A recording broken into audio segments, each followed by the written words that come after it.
This is not, of course, the first sex scandal that Schwarzenegger has been involved with. Before he was elected California governor, the LA Times ran a series of articles about more than a dozen women who accused him of sexual harassment over a 30-year period. Former LA Times reporter Tracy broke that story back in 2003. She's now a senior reporter for ProPublica. Earlier, I spoke with Tracy and with Adam DeGurney of the New York Times. Adam, your reporting in the New York Times helped uncover the identity of this woman. We know there's obviously this media frenzy outside her home. What have you learned about who she is and where she is? We're not sure where she is. We had a lot of reporters outside. There were a lot of reporters outside her house today. She hasn't been seen for a couple of days. You know, she worked for the governor and his wife for 20 years as a housekeeper. She retired about a year ago, I think, and moved out there, and that's where she's been living. And a lot of the pictures that we're seeing are from her MySpace page. MySpace page. You confirmed that she and Maria Shriver were basically pregnant around the same time. I mean, the son. Let me get this right. The son of Ms. Shriver, Mr. Schwarzenegger, was born. The younger son was born within a week of the illegitimate son. So they were pregnant. The women were pregnant at the same time, and I believe the kids actually played together in the mansion for a couple of years there. Tracy, you covered the groping allegations against Arnold Schwarzenegger that came to light during the 2003 campaign when you were working for the LA Times. Were you surprised to hear about this secret child out there? I mean, there have been rumors, certainly. I know you'd investigated. Well, we had heard that there had been a child, and I had actually gone to talk to a woman who was alleged to have had a child with Arnold Schwarzenegger, and she vehemently denied that at the time. This was a different woman. This was a different woman.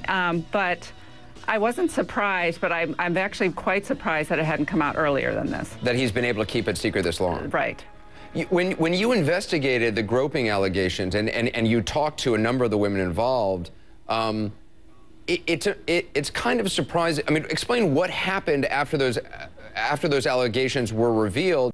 It didn't seem to make much difference. That was actually quite difficult, because I was called into the story in order to, find some of these women where we had indications that had been involved in incidents with Arnold Schwarzenegger, and he was the leading candidate for governor.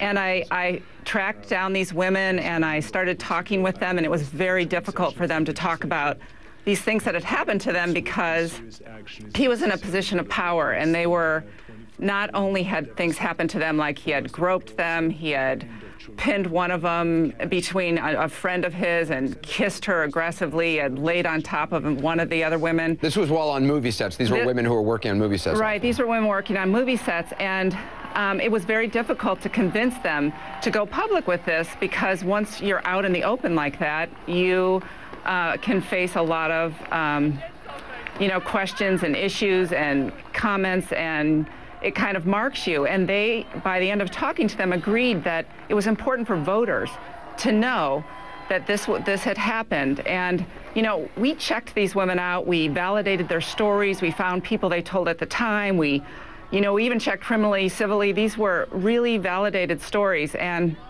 they went out and they'd agreed to go on the record, and then a couple days later, voters didn't seem to care about it. He won by a wide margin, and it was just devastating for these women, because that was one more, humiliation for them. And it was hard for me too, because I'd convinced them to go public with this. It does seem, I reread the reporting you did back then, and I mean, it does seem like Schwarzenegger, as a top-paid movie star, had a sense of entitlement, a sense that he could get away with basically just about any kind of behavior on a movie set with women, and they didn't feel they could really do much about it. Well, these movies are $100 million movies. He's the mega movie star. If you complained on a movie set like this, you not only complained about him, but you had a reputation then for doing something to damage a franchise. And they didn't feel anyone would listen to them or chastise him.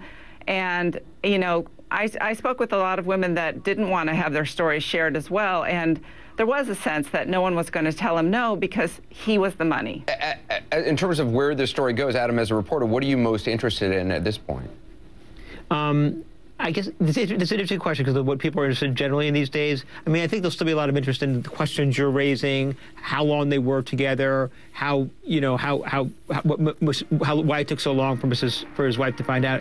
What I'm interested in, and this might reflect my bias of covering government and politics, is how did people in his office not know? Or did they know, and did they help him cover up? Did he do anything, and I'm thinking of John Edwards, and I want to be clear, I'm not remotely making any allegations, just things I'd be thinking about. Did he do anything to use his official powers to try to stop this from coming out? Those are the kind of questions I'd be interested in. And I'm also interested in whether or not he made an arrangement with her where he paid her money basically not to talk, which is very common here in Los Angeles and is generally legal, but not always. But those are the questions I'm interested in. Tracy Weber, I appreciate you coming on and talking about it, and Adam DeGurney as well. Thank you, Adam. Thank you.